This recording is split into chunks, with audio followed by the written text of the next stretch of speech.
இந்த திவாலிய famous star டூரிசமோட துபாயில கோலாகலமா கொண்டாடுங்க. திவாலி ஆஃபர் வெறும் 24,999 மட்டுமே. இப்பவே ஃபேமஸ் ஸ்டார் டூரிசம் கான்டாக்ட் பண்ணி உங்க சீட்ஸை புக் பண்ணுங்க. அனைவருக்கும் வணக்கம், ஜெய்ஹிந்த். இந்தியா பாத்தீங்கன்னா ரஷ்யாவை ஒரு நட்பு நாடாக பார்க்கிறது என்று எல்லாருக்குமே தெரியும். நம்ம அவங்கள ஒரு ட்ரஸ்டட் பார்ட்னர் என்று அழைக்கிறோம். ஆனா எதனால அப்படின்னு தெரியுமா? அதே அளவுக்கான ரெசிப்ரோகேஷன் அங்கேருந்து வருது.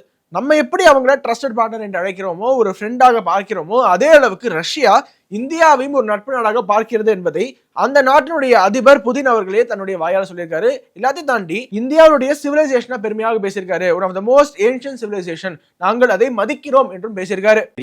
We have great respect for ancient cultures and civilizations to Indian civilization.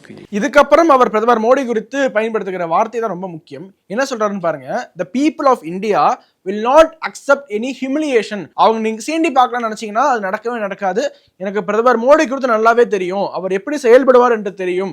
Risks, and the Indian people will look at what decisions are made by the political leadership and never accept any humiliation before anyone. And also I know Prime Minister Modi, he will never take any steps of the kind.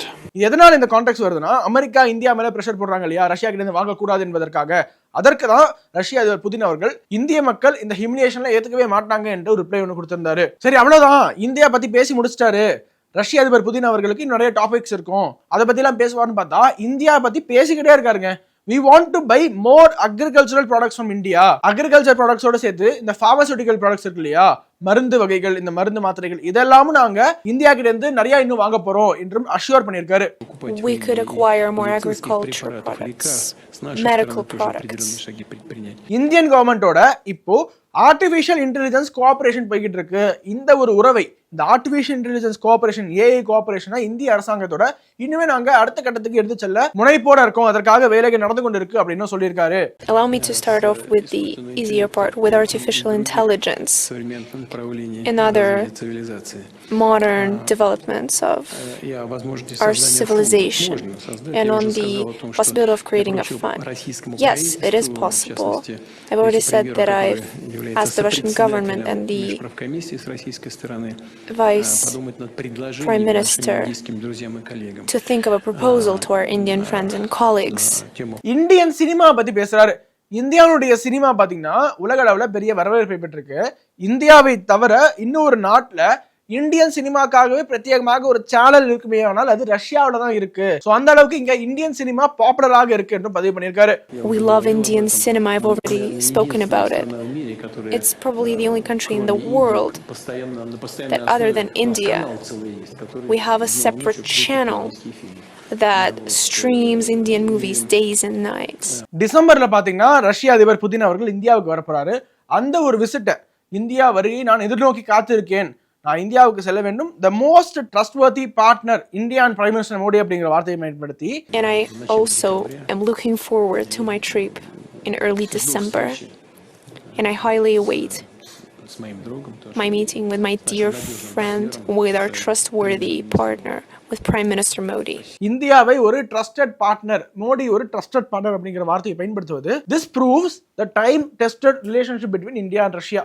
சாவியத் யூனியனாக இருந்த போதும் சரி, இப்போ ரஷ்யாவாக இருக்கும் போதும் சரி, இந்தியாவுக்கும் ரஷ்யாவுக்கும் இடையில இருக்கக்கூடிய அந்த ரிலேஷன்ஷிப் எவ்வளவு ஸ்ட்ராங்காக இருக்கு, ஒரு ட்ரஸ்டட் பார்ட்னர் என்று புதினே சொல்ற அளவுக்கு ஸ்ட்ராங்கா இருக்குன்னா உண்மையிலேயே we have earned a friend என்று தான் சொல்ல வேண்டும். பொதுவாக இந்த அமெரிக்காவை பத்தி பேசும்போது ஒரு ஃபேமஸான ஒரு சேயிங் ஒன்று சொல்லுவாங்க.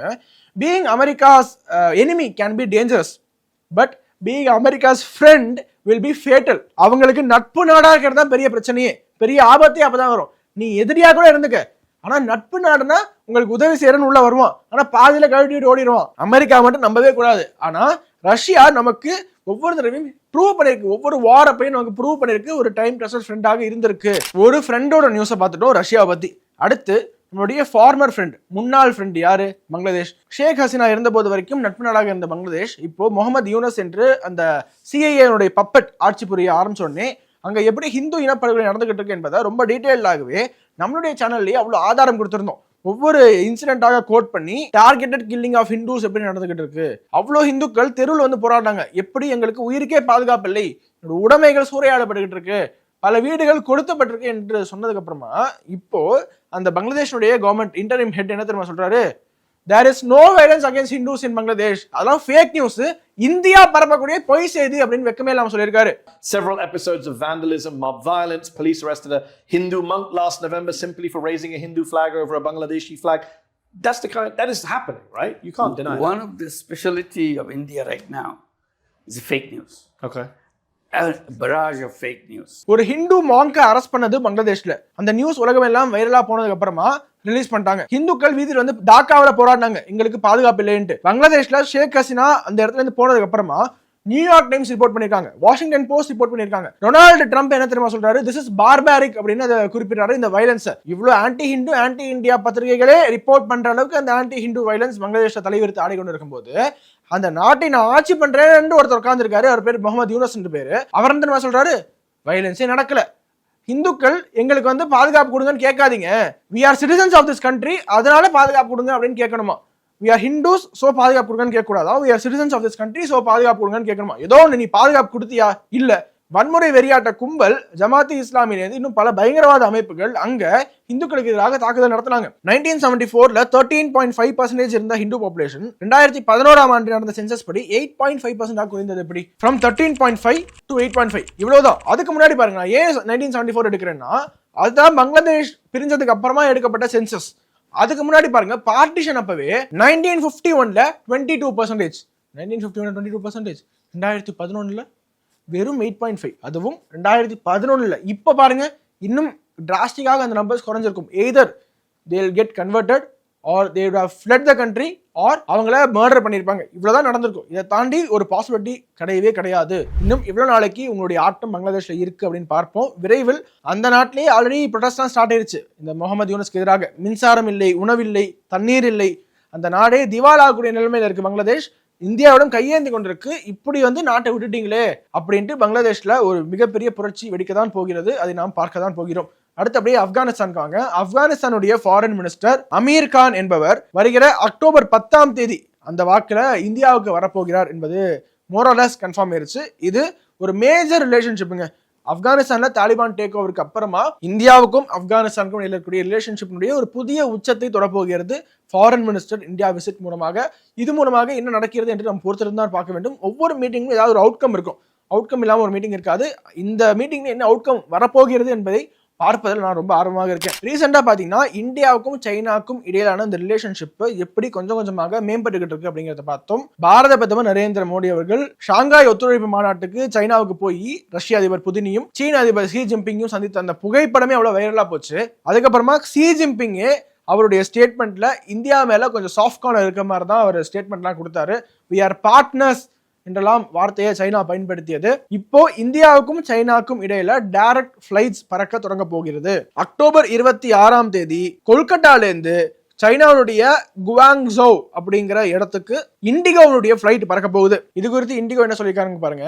Indigo spearheading resumption of flights from India to mainland China daily from both Delhi and Kolkata to Guangzhou starting 26 October 2025. உலகின் இரண்டாவது மிகப்பெரிய பொருளாதார நாட்டிற்கும் 4வது மிகப்பெரிய பொருளாதார நாட்டிற்கும் இடையில எங்களுடைய ஃபிளைட் சர்வீஸ் நாங்கள் ரெஸ்யூம் பண்றோம் என்று இண்டிகோ சொல்லியிருக்கு. ஸோ எடுத்தோடனே கொல்கட்டா டு சைனா, அதுக்கப்புறமா டெல்லி டு சைனா டெய்லியுமே வந்து ஃபிளைட்ஸ் இயங்க போகிறது. கொஞ்சம் கொஞ்சமாக இந்தியாவுக்கும் சைனாக்கும் இருக்கக்கூடிய இந்த ரிலேஷன்ஷிப் நார்மலைஸ் ஆக போகிறதா? சைனா எந்த ஒரு மிஸ்அட்வென்ச்சரும் செய்யாம இருக்க போறாங்களா? ஏன்னா ஒரு எக்ஸ்பான்ஷனஸ் பவர். பார்டர்ல எல்லாரோடையும் பிரச்சனை, சுத்தி இருக்கிற எல்லா நாடோடையும் பார்டர் டிஸ்பியூட் வச்சுக்கிட்டு எல்லாமே எங்களுடைய டெரிட்டரியும் கிளைம் பண்ணிட்டு இருக்கக்கூடிய சைனா இனியும் அப்படி இல்லாமல் சுமூகமாக ஒரு பேச்சுவார்த்தைக்கு உடன்படிக்கைக்கு வரப்போகிறார்கள் என்று பொறுத்திருந்தான் பார்க்க வேண்டும். ஆனா இது ஒரு வெல்கம் மூவ். இந்தியாவுக்கும் சைனாக்கும் இடையில இந்த டைரக்ட் ஃபிளைட் கனெக்ஷன்ஸ் நிச்சயமாகவே இரு நாட்டு உறவை மேம்படுத்தும். அமெரிக்காவுக்கு கவுண்டர் கொடுக்கும் விதமாக பிரிக்ஸ் நாடுகள் எப்படி கொஞ்சம் கொஞ்சமாக ஒன்றாக சேர்ந்து கொண்டிருக்கு அப்படிங்கிறத பார்த்தோம். அதோட ஒரு டெவலப்மெண்டா பாத்தீங்கன்னா நம்மளுடைய தேசிய பாதுகாப்பு ஆலோசகர் அஜித் தோவல் அவர்களும் பிரேசில் நாட்டை சேர்ந்த தேசிய பாதுகாப்பு ஆலோசகரும் இன்னைக்கு டெல்லியில மீட் பண்ணி பேச போறாங்க. இரு நாட்டு பாதுகாப்பு குறித்தும் பேசப்படும் என்று எதிர்பார்க்கப்படுகிறது. இதுக்கு முன்னாடி நம்மளுடைய NSA அஜித் தோவல் அவர்கள் ரஷ்யா போயிட்டு வந்தாரு, புதினோட மீட் பண்ணி மோடியோட மெசேஜ்லாம் கன்வே பண்ணிட்டு வந்தேன்னு சொன்னாருன்னு பார்த்தோம். அடுத்து இப்போ பிரேசிலோட நம்மளுடைய பேச்சுவார்த்தைகள் தொடங்குகின்றன. ஸோ கொஞ்சம் கொஞ்சமாக ரஷ்யாட்ட பேசியாச்சு, சைனாவோட சுமூகமான உறவு ஏற்பட்டுக்கிட்டு இருக்கு, பிரேசிலோட பேசிக்கிட்டு இருக்கோம். ஸோ ஒரு ஸ்ட்ராங்கான பிரிக்ஸ் கூட்டமைப்பாக உருவெடுக்க அமெரிக்காவுக்கு நிச்சயமாகவே பயம் இப்போதே ஸ்டார்ட் ஆகியிருக்கும். Last but not the least, ரொம்ப முக்கியமான ஒரு நியூஸ். இன்னைக்கு நம்மளுடைய ஏர்ஃபோர்ஸ் சீஃப் ஏபி சிங் அவர்கள் ஒரு பிரஸ் மீட் கண்டக்ட் பண்ணியிருக்காரு. இந்தியாவுடைய ஏர்ஃபோர்ஸ் டே பார்த்தீங்கன்னா அக்டோபர் 8 அன்னைக்கு வருது. ஸோ ஏர்ஃபோர்ஸ் டேனுடைய லோகோ ரிலீஸ் பண்ணியிருக்காரு. லோகோ ரிலீஸ் பண்ணதோட அவர் கொடுத்த நீண்ட நெடிய பிரஸ் மீட்னுடைய ஒரு சுருக்கமாக என்ன பேசினார் அப்படிங்கறத பார்ப்போம். இதுவரைக்கும் சொல்லப்படாத தகவலை ஏர்ஃபோர்ஸ் சீஃப் சொல்லியிருக்காரு. ஆபரேஷன் சிந்தூர் அப்ப எவ்வளவு பாகிஸ்தானி போர் விமானங்கள் வீழ்த்தப்பட்டிருக்கு என்பதற்கான ஒரு பதிலை இவர் கொடுத்திருக்காரு என்றால் சொல்ல வேண்டும். பாகிஸ்தானுடைய 12 ஏர்கிராப்ட்ஸ் ஆபரேஷன் சிந்தூர் அப்ப வீழ்த்தப்பட்டிருக்கு. இதுல 9-10 வரைக்கும் ஃபைட்டர் ஜெட்ஸ் இந்தியாவால வீழ்த்தப்பட்டிருக்கு என்பதை அதிகாரப்பூர்வமாக நம்மளுடைய ஏர்ஃபோர்ஸ் சீஃப் சொல்லியிருக்காரு. இதுல 4 to 5 F-16 போர் விமானங்கள் கிரவுண்ட்ல மெயின்டெனன்ஸ்க்காக நிறுத்தி வைக்கப்பட்டிருந்தது.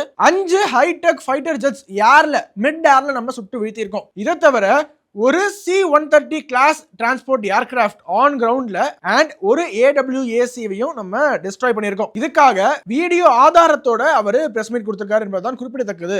நம்ம ஏர்ஃபோர்ஸ் சீஃப் ஒன்னும் பாகிஸ்தான் மாதிரி ஆதாரம் இல்லாமல் பேசக்கூடியவங்க கிடையாது என்பதை நிரூபிச்சிருக்காங்க. இதுக்கப்புறம் தான் அவர் நம்மள வார்ன் பண்றாரு. இதுவரைக்கும் இல்லாத அளவுக்கு இந்த வார் ஃபேர் இருக்கு இல்லையா, அது வேற மாதிரி மாறப்போகுது. எல்லாத்துக்குமே இந்தியா தயாராக தான் இருப்போம் என்றும் சொல்லியிருக்காரு. இந்தியாவுடைய S-400 போர் விமானங்கள் ஆபரேஷன் சிந்தூரப்ப ஒரு நல்ல ஜாப், குட் ஜாப் பண்ணிருக்கு. S-400 தான் இந்தியாவை பல ஆபத்திலிருந்து பாதுகாத்திருக்கு என்றும் ஆட் பண்ணியிருக்காரு. ஆபரேஷன் சிந்தூர்ல முழு சுதந்திரம் இந்திய ராணுவத்துக்கு கொடுக்கப்பட்டது, இந்திய ஆர்ம்டு ஃபோர்சஸ் எல்லாருக்குமே கொடுக்கப்பட்டது. எங்களுடைய அப்ஜெக்டிவ் கிளியராக இருந்தது. அவங்க தான் சீஸ் ஃபயருக்கு மன்றாடினார்கள், தே பெக்ட் அப்படிங்கிற வார்த்தையை பயன்படுத்துறாரு. அப்புறமா ஏர்ஃபோர்ஸுடைய அந்த இன்ஃப்ராஸ்ட்ரக்சர் அது குறித்து பேசுறாரு. ரோபஸ் இன்ஃப்ராஸ்ட்ரக்சர், ரொம்ப நல்லா ஏர்ஃபோர்ஸுடைய இன்ஃப்ராஸ்ட்ரக்சர் இருந்திருக்கு. லாங் ரேஞ்ச் கில்ஸ் பண்ணியிருக்கோம். இது வரைக்கும் இந்தியா அச்சீவ் பண்ணதுலேயே ரொம்ப long range kill operation Sindoor அப்போ தான் அச்சீவ் பண்ணியிருக்கோம். இதற்காக லாங் ரேஞ்ச் வெப்பன்ஸை நாங்கள் யூஸ் பண்ணியிருக்கோம். ரொம்ப ப்ரிசைஸா எங்களுடைய டார்கெட்ஸை ஹிட் பண்ணும் விதமாக இந்தியன் ஏர்ஃபோர்ஸுடைய பொசிஷன் இருந்திருக்கு அப்படிங்கறத பெருமையாக பேசுறாரு. ஸோ பாகிஸ்தானுக்குள்ள எங்களால பெனிட்ரேட் பண்ண முடிஞ்சது, deep inside their territory we can penetrate அப்படிங்கறத அவர் சொல்றாரு. ஸோ இந்திய ராணுவம் நினைத்தால் பாகிஸ்தானுடைய எந்த பகுதியில் வேணாலும் தாக்க முடியும் என்பதற்கு ஆபரேஷன் சிந்தூர் ஒரு எடுத்துக்காட்டு. ஆனா இந்த மாதிரியான நியூஸ் எல்லாம் பாத்தீங்கன்னா நம்மளுடைய மெயின் ஸ்ட்ரீம் ஊடகங்கள்ல கேரி ஆகாது. அதனால நம்மளுடைய சேனல்ல எக்ஸ்க்ளூசிவா இது போன்ற அன்கவர்டான நியூஸ், நாட்டிற்கு தேவையான ஜியோ பொலிட்டிக்கல் அப்டேட்ஸ் நிறைய உங்களுக்கு தொடர்ச்சியாக கொடுத்துட்டே இருக்கும். Subscribe and stay tuned. இந்த வீடியோவை அதிகமாக உங்க நண்பர்களுக்கு ஷேர் பண்ணுங்க. மீண்டும் அடுத்த நிகழ்ச்சியில உங்களை சந்திக்கிறேன். வணக்கம். வந்தே மாதரம். ராபிஸ் உள்ள வந்துடுச்சுன்னா, அதோட அறிகுறிகள் ஆரம்பிச்சிருச்சுன்னா அதுக்கு ட்ரீட்மெண்ட்டே கிடையாது. 100% மரணம். பாதுகாப்பு இல்லாத உடலுறவு வைக்கும் பொழுது இந்த மருக்கள் பாதிக்கப்பட்ட நபர் கிட்ட இருந்து இன்னொருத்தருக்கு ஈஸியா பரவலாம். ஃபர்ஸ்ட் நமக்கு சுகர் இருக்கான்றதை செக் பண்ணிக்கணும். சுகர் இருக்கக்கூடிய நிறைய நபர்களுக்கும் கண் எரிச்சல் ஏற்படும். 2-3 பேர் at 20A டயபெட்டிஸ் வரக்கூடிய வாய்ப்பு இருக்கு. இதை ராத்திரி 8 மணிக்கு மேலே இவங்க ரெகுலராக சாப்பிட ஆரம்பிச்சாங்கன்னா, சைக்கிளிங் பண்ணுறவங்களுக்கு நான் எழுதியே தரலாம், ஹார்ட் ப்ராப்ளம் வராது அப்படின்னு. பேசு தமிழா பேசு சேனலுக்கு ஆதரவு தந்து கொண்டிருக்கக்கூடிய பார்வையாளர்களுக்கு வணக்கம். அரசியல் ஆன்மீகம்னு மட்டும் இல்லாம இப்போ ஹெல்த்லயும் நம்ம வந்தாச்சு. ஹெல்த் சம்பந்தமான பிரச்சனைகளுக்கும், ஹெல்த் டிப்ஸுக்கும், ஹெல்த் கேருக்கும், இல்ல ஹெல்த் பத்தி ஏதாவது தெரிஞ்சுக்கணும் அப்படின்னு நினைச்சீங்கன்னா ஹெல்த் குரு சேனல் கண்டிப்பா உங்களுக்கு யூஸ்ஃபுல்லா இருக்கும். பேசு தமிழா பேசு சேனலுக்கு கொடுக்கக்கூடிய இதே சப்போர்ட்டை ஹெல்த் குரு யூடியூப் சேனலுக்கும் கொடுத்து அந்த சேனலை சப்ஸ்கிரைப் பண்ணி உங்க நண்பர்களுக்கு ஷேர் பண்ணும்படி கேட்டுக்கிறோம். நம்ம ஹெல்த் குரு சேனலோட லிங்கை டிஸ்கிரிப்ஷன்ல தரோம், மறக்காம செக் பண்ணி பாருங்க.